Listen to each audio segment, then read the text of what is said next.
Right. Hello! We're on. We're on. Hi, Amanda Walker here, your local estate agent, and today I am down just around the corner from me in Pymmes Mews to chat to Ian Puddick, who basically is a plumber that also makes gin for Buckingham Palace. So we're going to hear his story. So Ian, tell us more about that. How do we know each other, first of all? Well, actually, that's true. We went to school together. So And did I bully you? no, possibly I bullied. Or possibly I bullied bullied you. I me, can't bullied remember. me. She bullied But me. we went to school together. I still live locally. I'm up in Bowes Park, Marlborough Road. Whereabouts are you? So I'm in East Barnet now. Okay, so we're still both local North Londoners. Ian has a plumbing company, but he also makes gin. So I'm here just to understand a little bit more about how that came about today. Interesting. So, do I start with the plumbing, or do I start with, the Buckingham Palace gin, I don't know, House of Lords gin? You'll never see this ever. NATO gin, you'll never see that. We've also got a London whiskey, first London whiskey, 12-year-old London whiskey. Wow, amazing. Brand new. So should I start with the plumbing?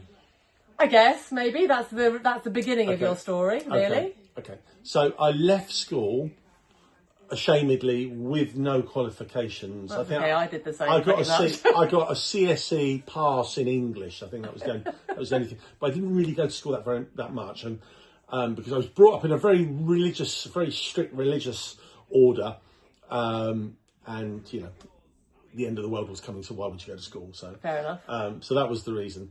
And then I ended up as an apprentice plumber many moons ago on Haringey Council, and I ended up doing other jobs after that. I actually worked as a management consultant for donkey's years, specialising in crisis communication. That was the best job I ever had. That was really cool. And why you were doing the plumbing as well, or not? So no, I stopped doing the plumbing. I left Haringey Council. So I worked from Haringey Council from 1986 to 1990. Right. I then, in 1990, I went to work in recruitment at the Times Computer Group in Baker Street in central London. I worked there for about 18 months. Then I worked for a big packaging company called All Purpose Packaging.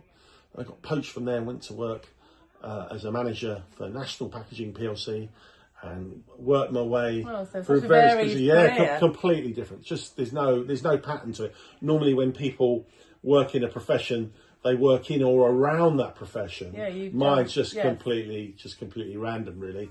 And then went to work for John Fenton Stratagems PLC as a management consultant. That was absolutely the best. That was really cool. And then I set up my own plumbing company. But we don't do plumbing. That's the one thing. We don't do any plumbing. It's finding leaks. It's finding leaks, yes. Yeah. So, people ring us saying, could you fit my bathroom? No. Could you plumb out my whole house or my whole flat or my whole apartment? No. We have got specialist technology, which we've trademarked at the Patent Office, that enable us to find hidden leaks that are buried deep underground, deep under your house, deep under your drive, under your swimming pool, in your swimming pool. Wherever. Are most of your clients residential or big businesses? No, both. Right. I'd say it's an 80-20 split, so 80% residential, 20% commercial. Right. But we just get calls from all over, get calls from around the world. I mean, we haven't travelled around the world, but we get calls from places saying, can you come over and do this? Because we've got this unique kit that nobody else has. But yeah, no, it's interesting. We don't even fix the leak. We just tell you where the leak is. Oh, okay. But yeah, no, it's very different, and it's a little bit unique. Right, but how do you explain that to someone who says, I've got a plumbing company? And then people go, all right, okay, it's not very sexy, it's not very interesting. But it pays the bills. Yeah, and then that led you to coming to this place and buying this premises? Yeah, so, you can see a little bit of our distillery behind us. And why are we making gin and why are we supplying Buckingham Palace? So we were talking about this earlier before you got here over a coffee and a cup of tea. Not a glass of gin, by the way. No. Far too mean. So the building that we're physically sat in right now, and we're not far from Bounds Green. That's probably the easiest way to describe it, would you say? Oh yeah, totally. We're just off the North Circular, not far from Bounds Green, so I can actually cut through the little snickets. So yeah, like a 10-minute walk to Bounds Green, if that. So I bought this building. This building is a 140-year-old bakery. When we bought it, it was derelict. It's been all sorts of things over the years. So I developed it and turned it from an old ruin, really, which is what it was, into a nice office for our plumbing company or leak detection business. And then while we were doing all of the building work here, we removed the original chimney and the bakery ovens. And the reason we did that was in the chimney, there were 2 giant trees going up the chimney, and the whole chimney was held together by 2 trees, and it was really dangerous. So we took pictures of it all. We took it down to make it safe in case it obviously came down and hurt somebody. I then got sued by somebody behind and said, hey, that's my chimney. You've taken my chimney down without my permission. 20 grand, please. Got involved in a really, really stupid dispute over a chimney that doesn't exist, by the way, because obviously I'd removed it. So while we were going through that whole legal process, our barrister found out that when this building, the Old Bakery, was a bakery over 100 years ago, the bakers made and sold illegal gin here. It's not a made-up story. We tracked down the original family, got the original gin recipe. BBC News have covered it. Michael Portillo's been to film several times. And we resurrected the original gin that was made here using the same recipe. And we got it into Buckingham Palace and Foreign Office and the Ministry of Defence, and it's sold in Harrods and Fortnum and Masons. Amazing. So we're really cool. And what gets us in, is it because our gin's better than anybody else's? No, that's not true. It's a subjective question. You know, you might not like the gin, for example. I have drunk it before. I have enjoyed it, yeah, because you also used to hold little events here, didn't you? Sort of down here. I've been to a few here in the summer and some little gin tasting. Outside there is a beautiful old mews, cobbled mews, and we used to do a special last Saturday of the month, and we did it for about 18 months, and then COVID killed it. And then after COVID, we brought it back, and we did it for about 8 months, and we lost money every single time because people just stopped coming. I guess people stopped going out a bit. Yeah, the culture changed for that period of time, and you'd have like 6 members of staff ready to serve all these people, and you get a lot of people coming, and you get 4 people turn up, 5 people turn up, and you spend a lot of money advertising, saying we're back. And even now today, we get emails from people saying, "Oh, do you still do those events? We haven't done them since." Maybe you should think about restarting. I know, it's true. It's maybe really for the summer. Yeah, well, we do the gin festival. We do London's biggest gin and rum festival on the last Saturday of June. Right. You can see if you Google, it's a bit misleading really, Enfield Gin Festival. So we are literally the last road of Enfield.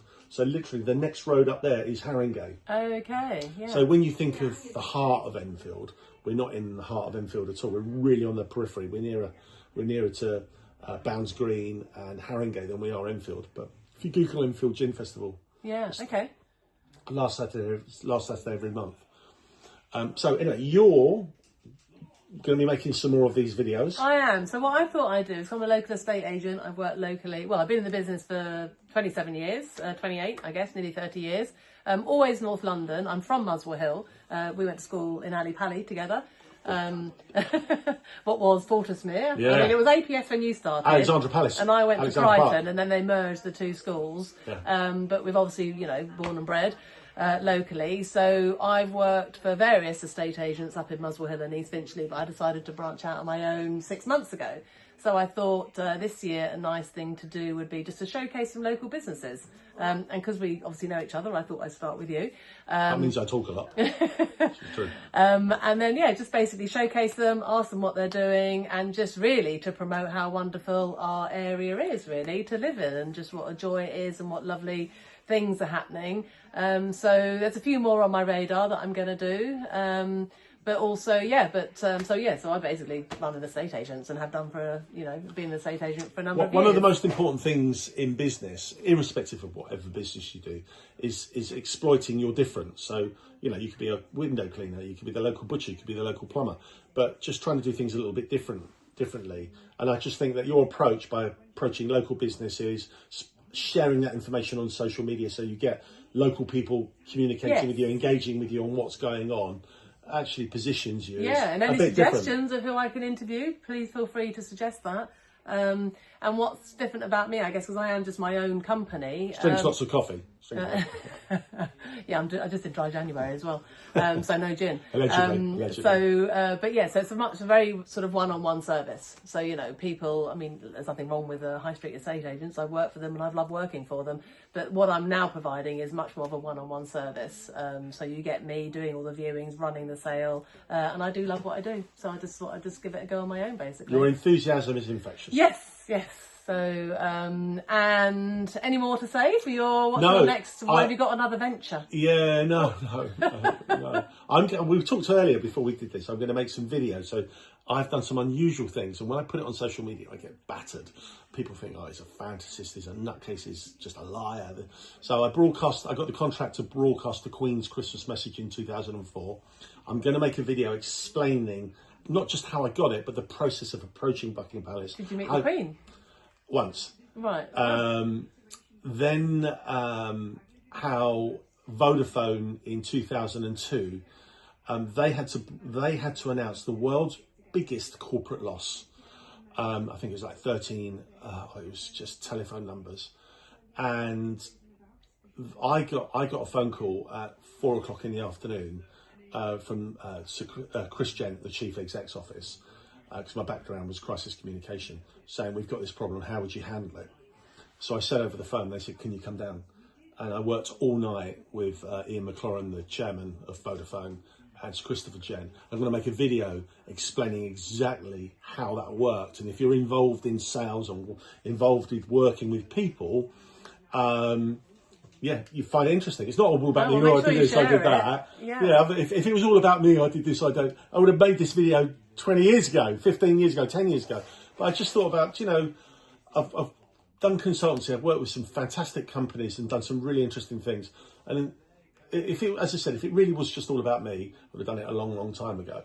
I'm going to put it out there, and it might help people in their careers and how to approach people. Yeah, I'll share that. Yeah. Thank you. Yeah, Thank you. And obviously, if you want any gin, Old Bakery Gin is the place to go. You can pop into our distillery and buy it.